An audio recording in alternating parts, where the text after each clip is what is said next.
The following conversation is from June 29th, 2018, right after the Chalk the Walk that was blatantly unconstitutional was held. This conversation was with City Little Falls Administrator John Rademacher and myself. And I will just let you listen. This is John. Hi, John. This is Robin Hensel. How are you? I am fine. I have a question. Who can legally clean, sweep, or wash any of the city sidewalks? Public city sidewalks. Well, I think anybody could sweep and clean them.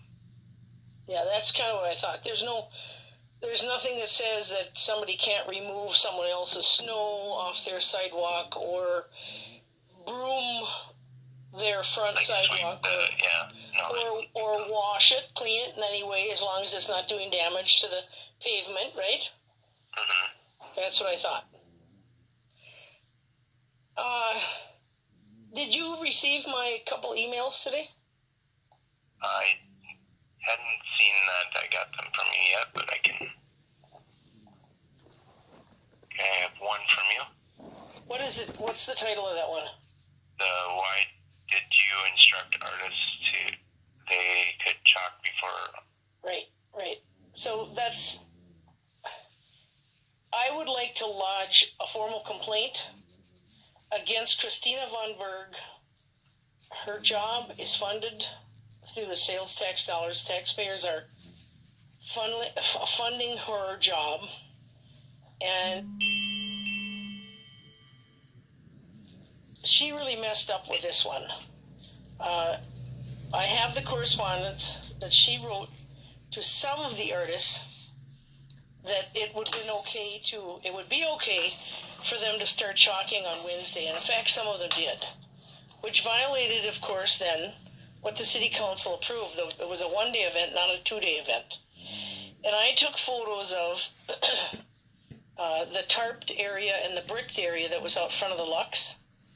And they were down there, they were observed at about 7, 8 o'clock at night the night before, chalking on the sidewalk. As well as in the Morrison County Record, obviously Dusty Parker was, because they reported on it. Now, that's a problem. Because now that they were able to chalk, anybody else can do the same thing, right? Okay. Isn't that the truth? I mean, if the city isn't going to issue them a citation when they clearly violated Ordinance number 7.14, then anybody can do the same thing. Anybody can chalk anytime they want, any sidewalk in town, and not be cited, correct?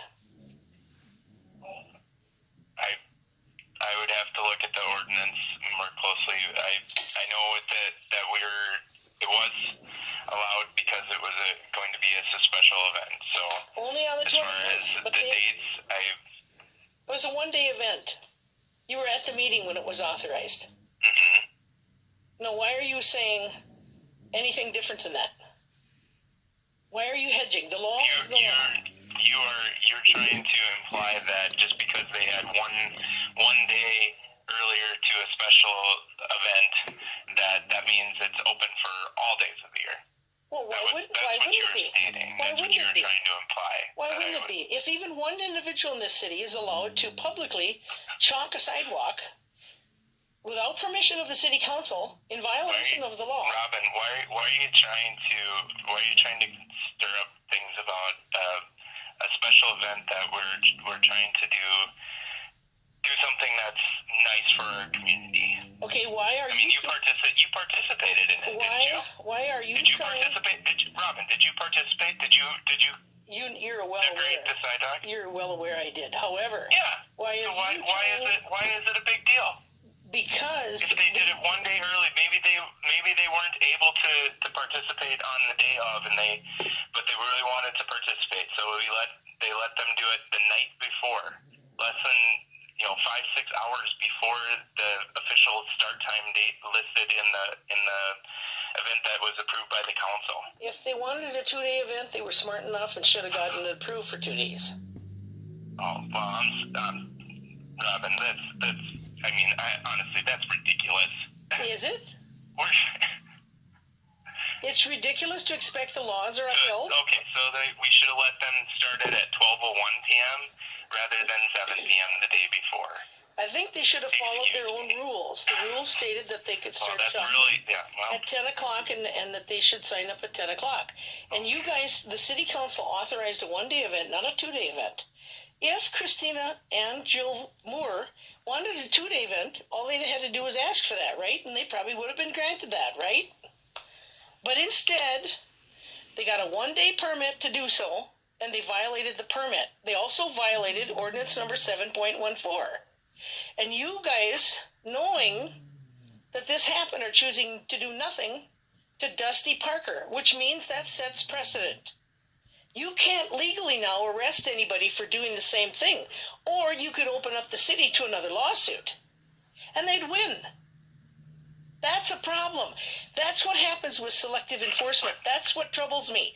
That's a repeated thing that the city does over and over and over again. It's wrong. It's morally and it's legally wrong to do that. If you're going to have an ordinance, it needs to be followed across the board. Fair to everybody, correct? So here's what I want to find out. When I come with my white chalk, my semi-permanent chalk, the same kind that they were giving out to some of the businesses the day in advance, when I want to chalk the sidewalk out front of City Hall, what are you going to do? I'm probably going to wash it off. Well, if that's all that's going to happen, that's fine. I have no problem with that. You know, yeah. I mean, I chalk out on my driveway with my kid. Well, your driveway is your private property. I'd probably chalk it right in the curb and gutter. Well, that's part of the right of way, so that's not my property. Well, and it gets washed off. It's chalk, Robin. It's not harming anybody. Right? Oh, I'm glad to hear that. I'm so glad to hear that. Come out, go ahead. Come out and chalk in front of City Hall. I'll just wash it off. So, go ahead. Bye. Have a good weekend. Yeah, you too.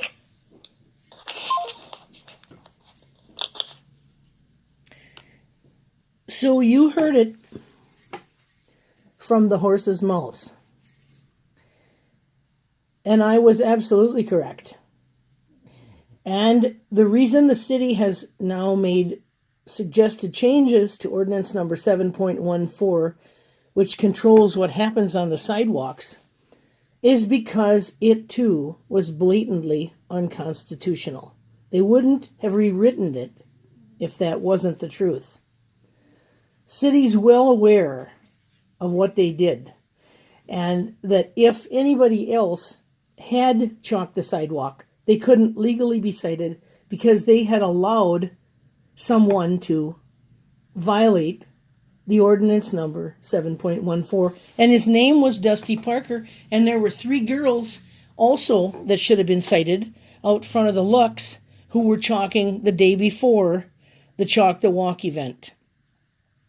So there you have it. Thanks for listening.